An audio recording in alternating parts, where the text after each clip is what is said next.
So now that we got it up on the lift, we're going to have the tires removed.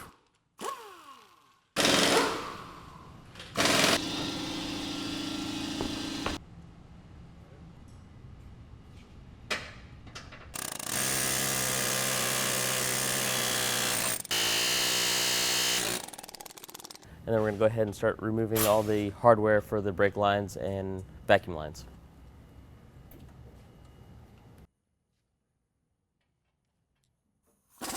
We're going to start by removing the caliper.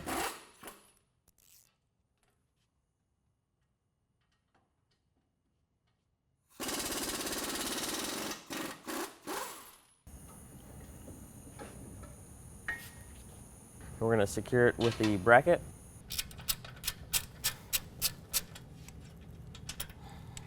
Now that we removed the caliper, we're going to go ahead and remove the disc and the dust shield.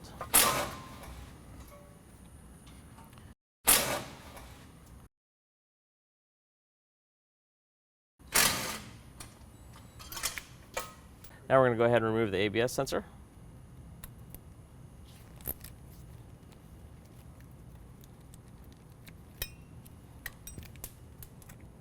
Now we're going to remove the dust cap. Now that we remove the nut on the axle, we're going to remove the tie rod to be able to access the wheel bearing bolts.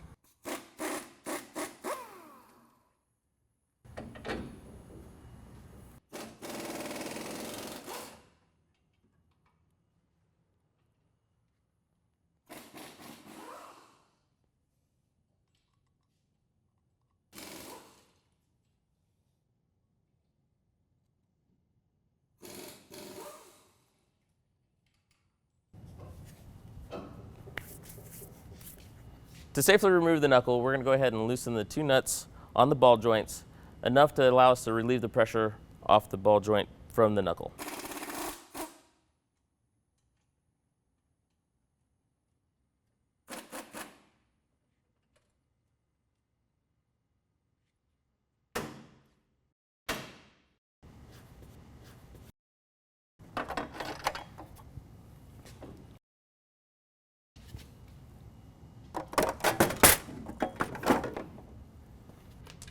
Now we're going to remove the sway bar end links.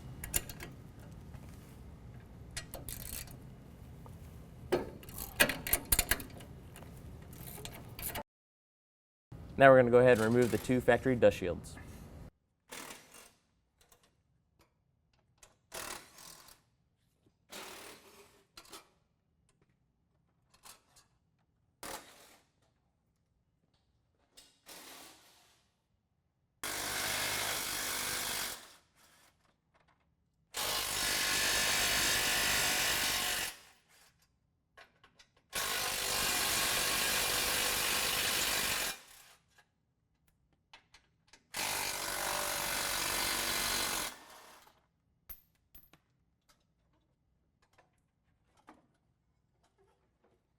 Now we're going to go ahead and remove the lower sway bar links.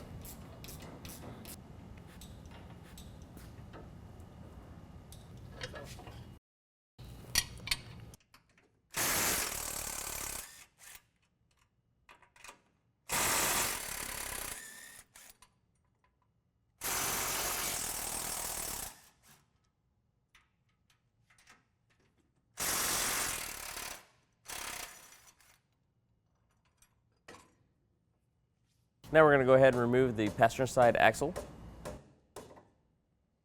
The driver's side axle does not get removed, so we're going to go ahead and support it so this way it's not hanging down. We're going to go ahead and loosen the top nuts at this time. These shocks actually have an orientation, so we're going to go ahead and mark it as a passenger and then put it on the outside. This will help us during alignment when we're reassembling it.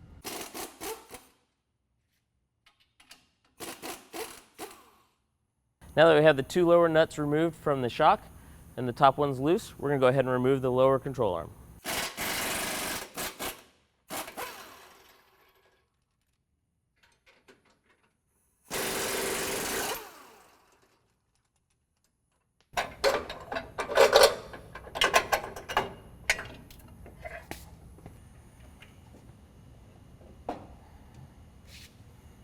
Now we're going to go ahead and remove the factory cross member. Removing the paint from the actual threads is going to actually help you remove the nut from the bolt.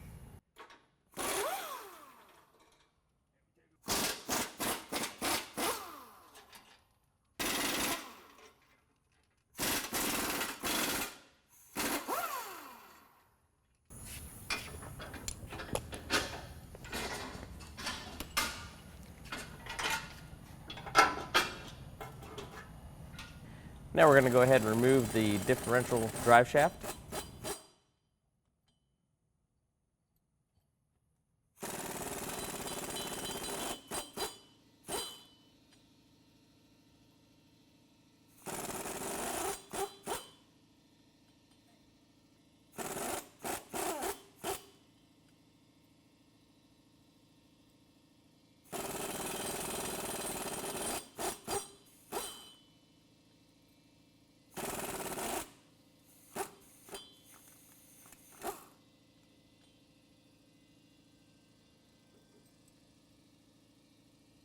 Now to remove the differential, we're going to go ahead and start with the upper mount first. During this process, you'll be supporting the differential with a jack stand. To remove the passenger mount, use a Phillips screwdriver to hold the flag nut from rotating. We're going to remove the rear mount bolt first. Now we're going to go ahead and remove the upper differential bolt. Once we remove the passenger side bolt, it'll be free to lower down. All right. This will allow access to disconnect the rear vent tube. There we go.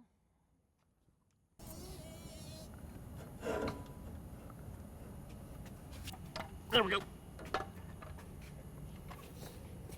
On the driver's side rear crossmember mount, we're going to go ahead and measure 3/4 from the hole, and we're going to draw a vertical line top to bottom for removal. On the back side of the frame, we're going to measure 2.5 inches from the inside of the hole. We're going to draw a vertical line, and we're going to connect these lines to meet.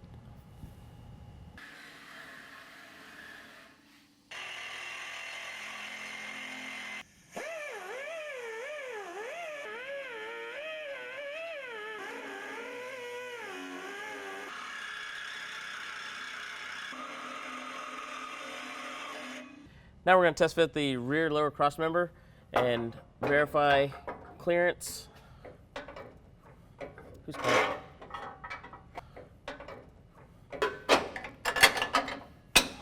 Once the rear cross member is mounted, we're going to mark the location for the rear differential mount. Drill out with a 5/8 drill bit. Now we're going to go ahead and drill the hole into the frame for the rear differential mount. We're going to go ahead and punch it and drill it with a 1/4 inch drill bit, and then we'll finish it off with a 5/8.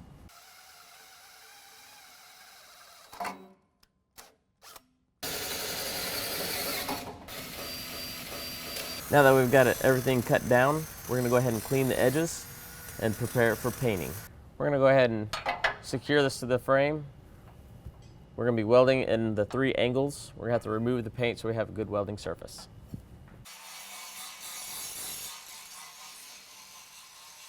Once the paint is removed, we're going to go ahead and install the weld-in plate and tack weld it in 2 spots to test it.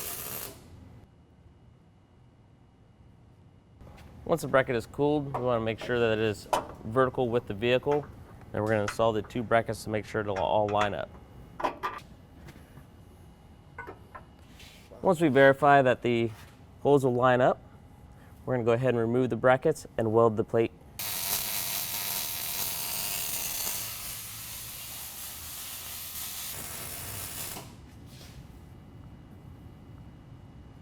Now that the bracket is actually cooled, we're going to go ahead and paint the surface to prevent it from rusting.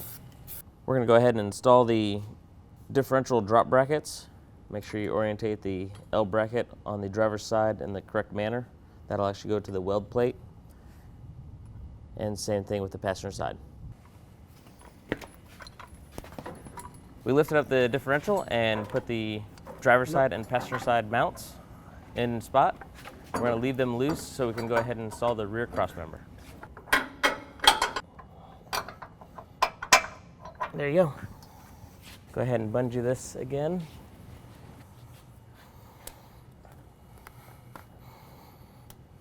We're going to go ahead and install the rear crossmember.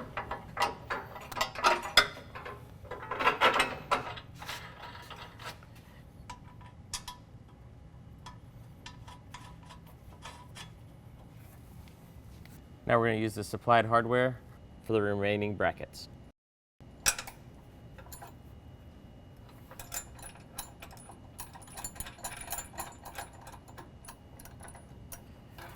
Once all hardware is installed, we'll go ahead and torque it down to spec. We're going to go ahead and remove the elbow. Or replace it with the supplied hose. Now we're going to go ahead and install the passenger side support bracket.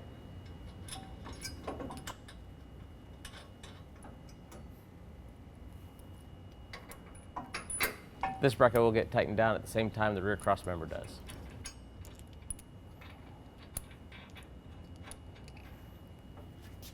Now we're going to install the front crossmember.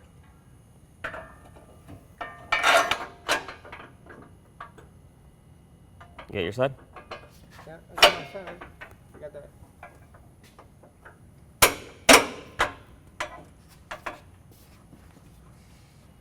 We're going to go ahead and install the lower A-arm. Install the cam bolts with the cam facing up. Next is the skid plate with the supplied hardware.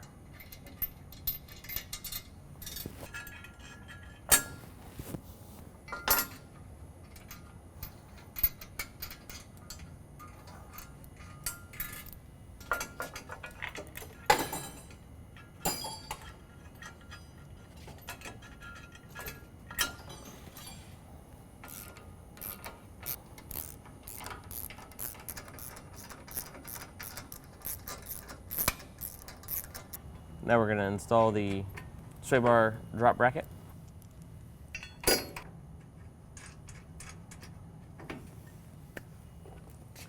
Now we're going to go ahead and tighten the cross members of the vehicle.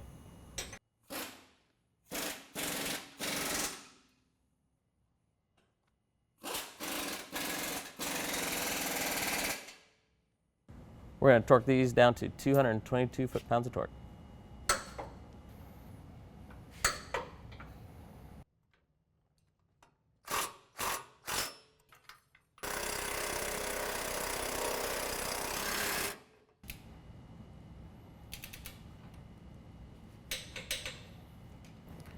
Torque the skid plate to 65 foot-pounds of torque.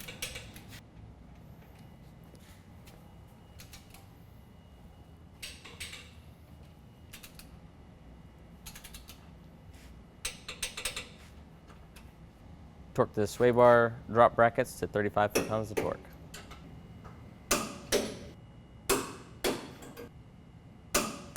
We're going to go ahead and install the strut spacer.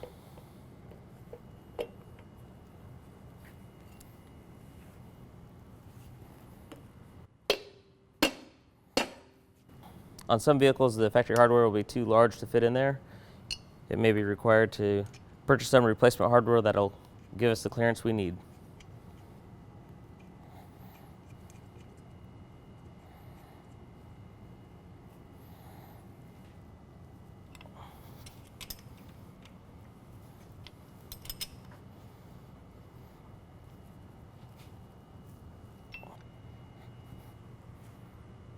Now we're going to install the strut assembly back into the vehicle.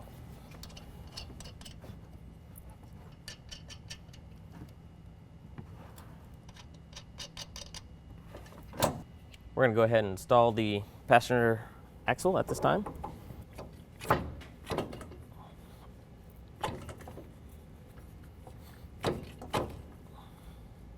Go ahead and bungee this again. We're going to go ahead and switch over the vacuum hub assembly to the new knuckle.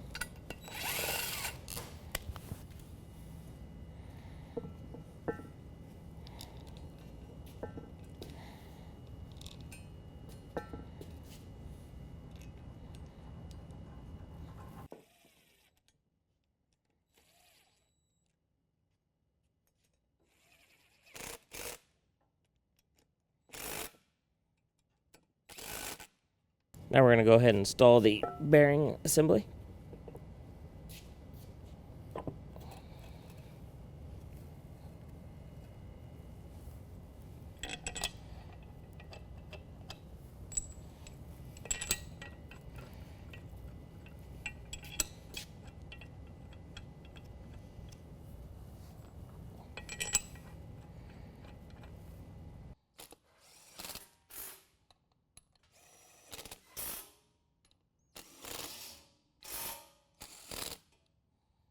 Next is to remove the lower ball joint.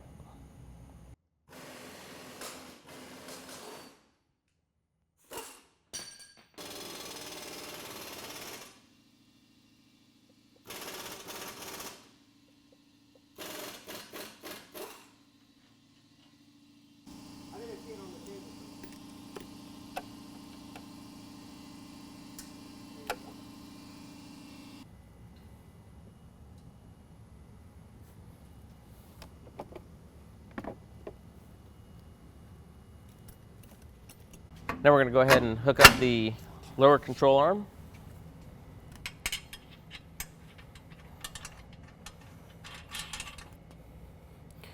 We're going to leave everything loose to allow us to be able to line everything up.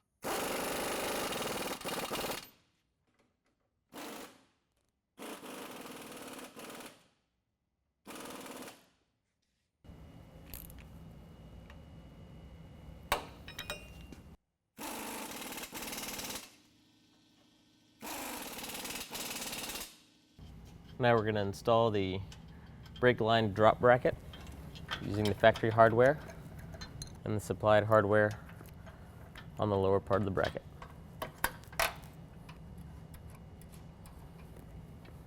We're going to reinstall the ABS sensor.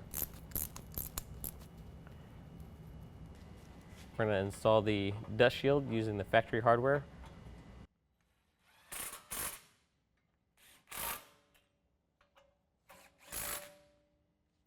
We're going to reinstall the ABS clip using the factory hardware.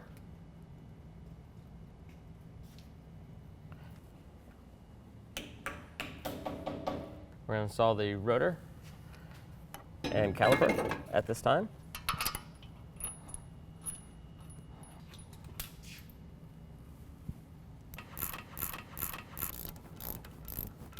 Now that we have everything in place, we're going to go ahead and slide the lines to be able to get the play in the right spot so nothing's under tension when we go ahead and line up the bolt.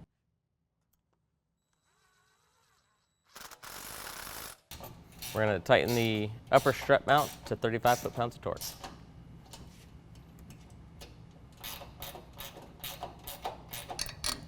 Now we're going to install the sway bar and the sway bar end links.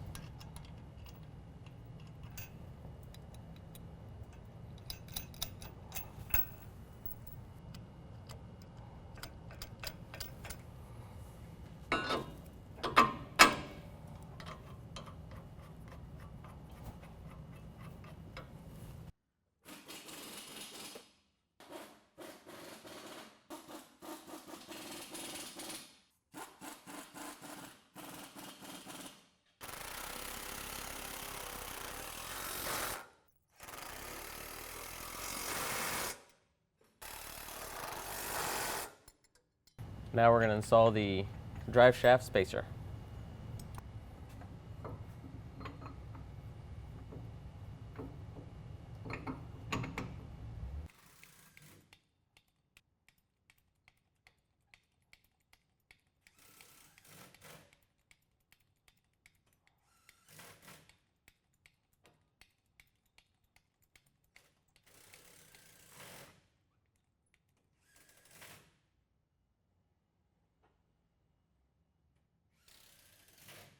All right, now that we finished the front, we're moving to the back of the vehicle. We're going to start by taking the brake line bracket right off of here, so to gain us some wiggle room, so once we lower this, it doesn't get bound up. We got to make sure that we support the rear end with a suitable jack. We're going to proceed by removing the U-bolts on the passenger side.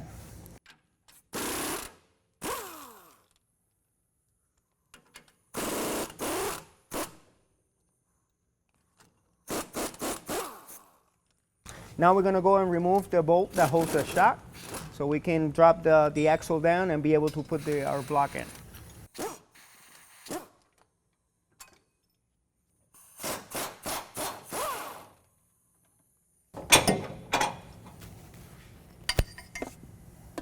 Now that we have removed the U-bolts, we take the 2-inch race block, the factory block, off the vehicle. Now we're installing the C-clamps to hold the leaves together so we can remove the locking pins and install the provided ones.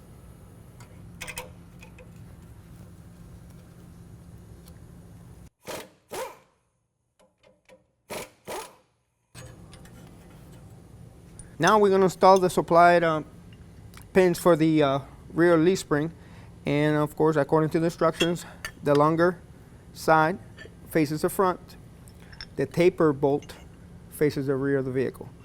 This plate goes on the bottom, this goes on the top.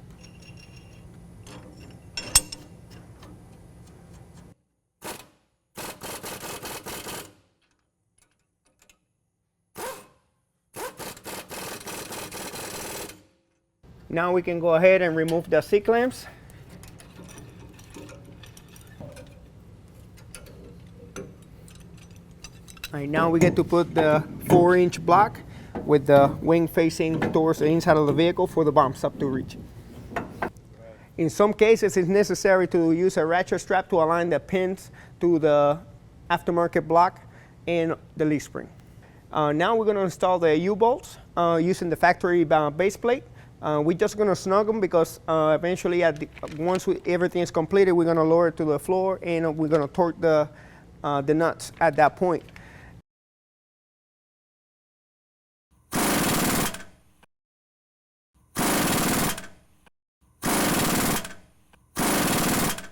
We have to remove this little bracket right here so to gain us access or give us some play once we lower the axle. Now we're going to install the drop-down bracket for the brake lines with the supply hardware.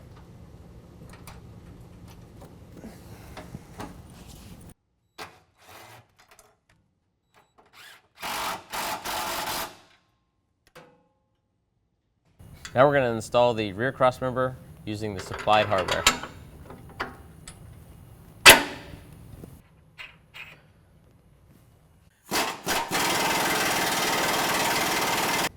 Okay, now that we have everything assembled in the back, we're going to go ahead and install the rear shocks. It comes in a kit like this, so we need to actually put the bushings and the crush leaves into the shock.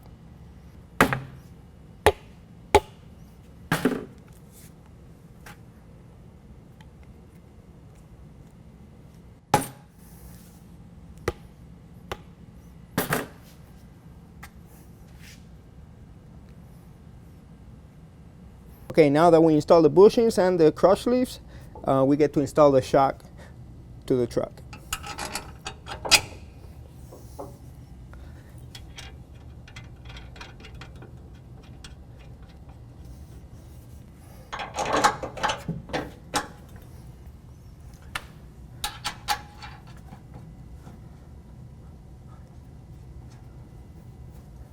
And now we're going to go ahead and tighten up the shock to the truck.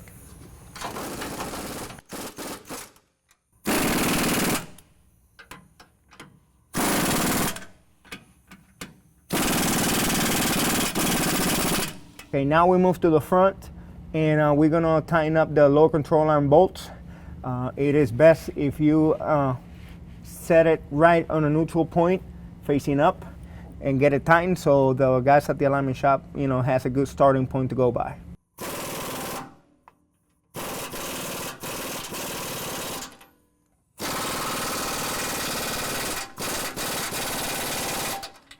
Now that we have set it down on the floor on its own weight, we went ahead and tightened up the rear U-bolts and the front lower control arm bolts. Make sure everything is okay, check everything else, torque the wheels, put the center caps on. Now we're gonna run it to the alignment shop and have them guys do their thing. And then after that, we're gonna take it out for a road test and see how good it does.